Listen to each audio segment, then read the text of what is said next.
Nakuhan, mabuti dumating ka na. Kanina pa naghihintay sa yung kumpare mo. Andiyan sa loob. Kumpare? Yung bang taga-Hagunoy? Abay, matay ko bang isipin? Wala akong kumpare sa Hagunoy. Ikaw talaga, oo. Kanina pa siya dyan, nakakahiya na. Mabuti na lang ka mo, nalilibang sa pakikipagkwentuhan dun sa mga anak mo. Naikwento ko nga yung ginawa sa'yo ng bagong salta. Alalang-alala nga siya sa'yo eh.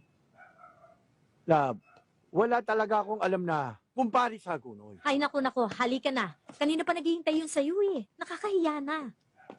Pagbalik niya dito, magbiling ka ng ube at pastillas Oo. ha. Ayan Eh. siya oh. O pare, Eh, Oh, bakit? kasi Mare ngayon lang kami nagkita. Di ba pare? oo pare. Ngayon lang kami Sige, nagkita sige. niyan. Umakyat na kayo. Sige na, mag-aral na kayo doon ha. Huwag mo Pagkatapos muna akong matulog. iwan. Baka may sabihin pa si pare. Kailangan matinig Naku, nyo. ikaw naman oh. Ngayon lang kayo nakita eh. Sasali pa ako. Sige na, akyat na kayo. Akyat na. Sandali lang. Si pare talagang matuway sa bata yan. Hindi ba pare? Hindi Ha? na. Gabi na, matutulog na ito. Sige na. Pare ha, mauna na Sige, kami. sige, O sige, Mare. akyat na. Sige na. Matulog na kayo ha. Sige.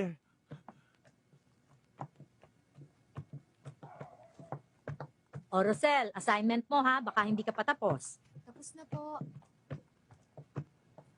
Maupo ka. Pare, Oo, pare.